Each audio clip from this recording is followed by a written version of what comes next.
Assalamualaikum warahmatullahi wabarakatuh. Perkenalkan, nama saya Nur Elifrian Simbolon dengan NIM 4521009 dari Prodi Akidah dan Filsafat Islam dari semester 3. Baiklah, saya akan menjawab pertanyaan dari Pak Asrul Harahap sebagai dosen pengampu mata kuliah Metodologi Studi Islam. Yang pertanyaannya yaitu, seperti apa sifat dasar ajaran Islam jika dikaji dalam perspektif studi Islam? Yang pertama yaitu agama bersifat toleran, yang mana toleransi yang dimaksud tersebut adalah dalam Islam yang terkait dengan kebebasan beragama adalah tidak cepat-cepat menghukum kafir kepada orang yang masih menyisakan sedikit celah untuk disebut sebagai muslim. Yang kedua yaitu agama bersifat pemaaf, yang mana pemaaf ini berarti orang yang rela memberi maaf kepada orang lain. Sikap pemaaf berarti sikap suka memaafkan kesalahan orang lain tanpa sedikit pun ada rasa benci dan keinginan untuk membalasnya. Yang ketiga yaitu agama bersifat tidak memaksa. Allah Subhanahu wa taala telah menegaskan dalam Al-Qur'an bahwa manusia dalam beragama atau menganut kepercayaan tak boleh memaksa manusia lainnya agar sama seperti dirinya. Tidak ada paksaan dalam menganut agama.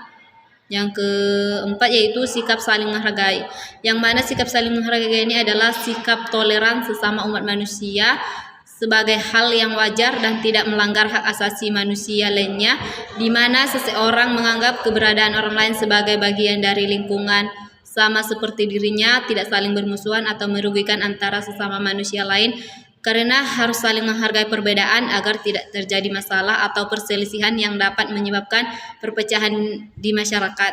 Soal yang kedua yaitu dari pembahasan materi-materi mata kuliah Metodologi Studi Islam, apa kesimpulan yang bisa saudara ambil terhadap pemahaman keislaman saudara?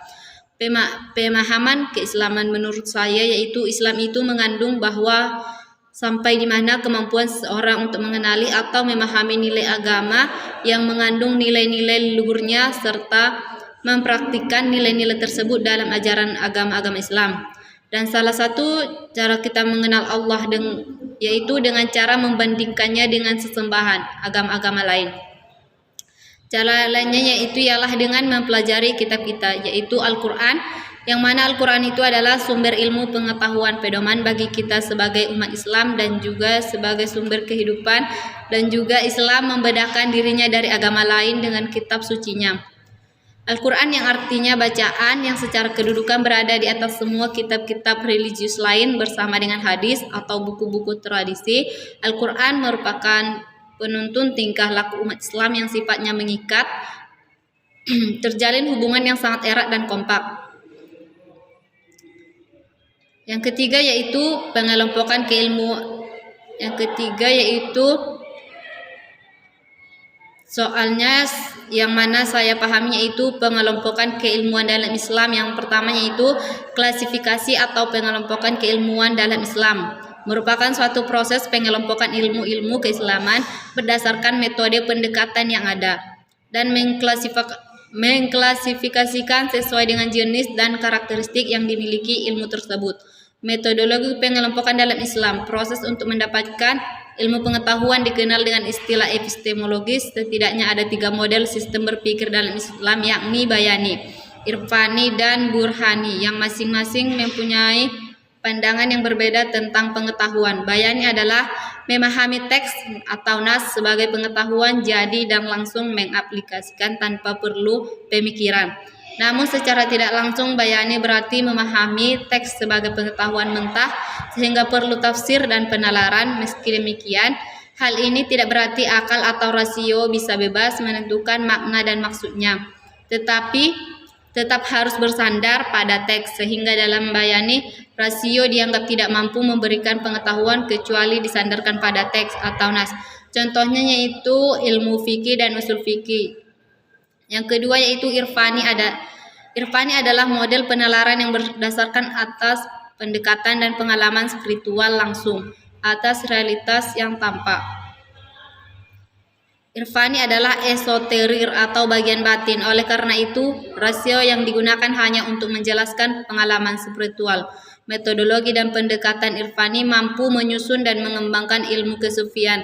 Contohnya irfani yaitu adalah tarekat dan tasawuf. Yang ketiga yaitu burhani.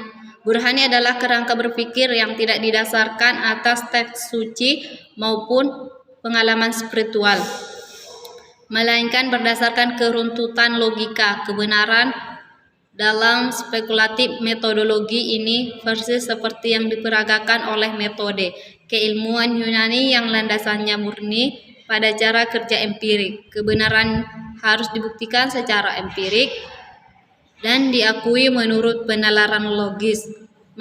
Contoh dari burhan ini adalah ilmu mantik. Cukup sekian yang bisa saya jawab dari pertanyaan Bapak. Kurang dan janggalnya saya duluan minta maaf. Assalamualaikum warahmatullahi wabarakatuh.